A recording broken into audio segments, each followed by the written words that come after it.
اس شعر سے کروں گی کہ ظلم پر جو چپ رہا موت تو ٹل جائے گی، پر یہی چپ میری نسلوں کو نگل جائے گی۔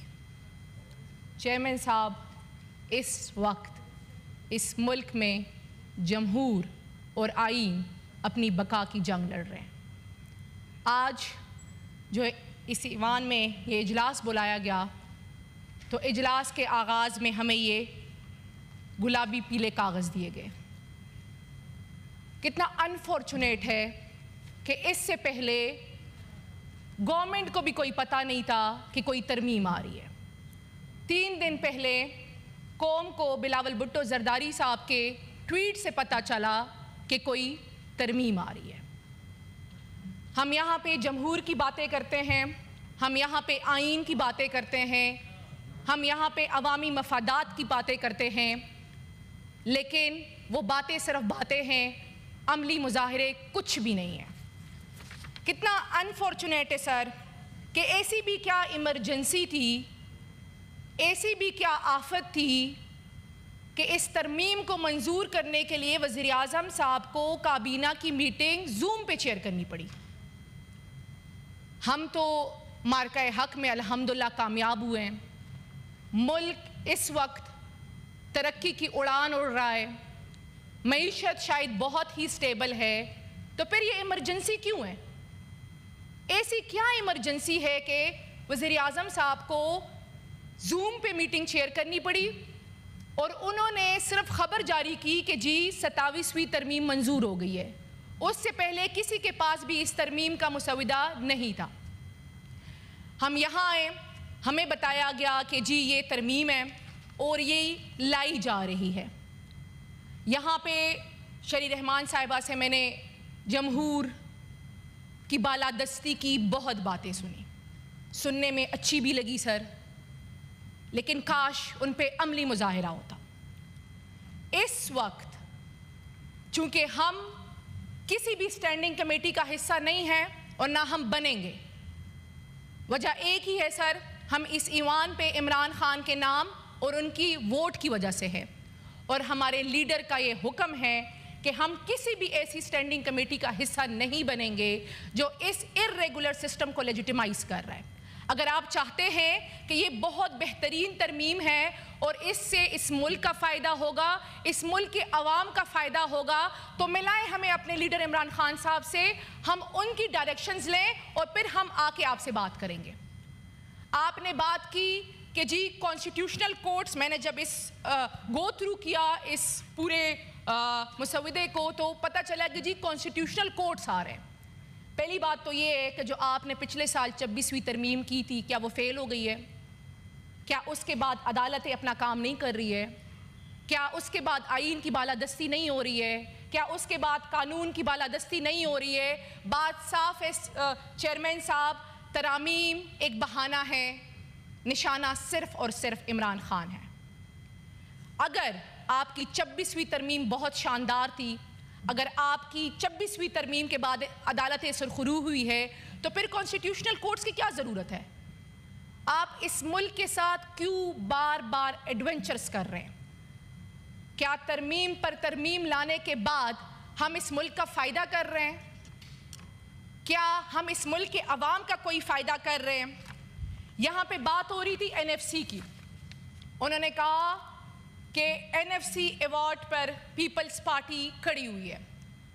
چیئرمین صاحب، کتنا انفارچونیٹ ہے کہ پیپلز پارٹی ذوالفقار علی بھٹو صاحب کے لہو پہ جو آئین کی بقا ہوئی، آج اس آئین کو ٹکڑے ٹکڑے کرنے میں، آج اس آئین کو مولڈ کرنے میں پیپلز پارٹی اپنا کردار ادا کر رہی ہے۔ کتنا انفارچونیٹ ہے، ہم تو اس خوش فہمی میں تھے کہ جو پیپلز پارٹی جو کہتی ہے کہ ہم نے ہی یہ آئین بنایا ہے اور ہم ہی اس کے محافظ ہیں، ہم تو اس خوش فہمی میں تھے کہ جب ایسی کوئی ترامیم لائی جائے گی تو پیپلز پارٹی فرنٹ لائن پہ ہو کر اس کو اپوز کرے گی۔ لیکن پیپلز پارٹی ان ترامیم کو لانے، ان کو امپلیمنٹ کرنے اور ان کو لیجیٹیمائز کرنے میں اپنا حصہ ادا کر رہی ہے۔ چیئرمین صاحب، کتنا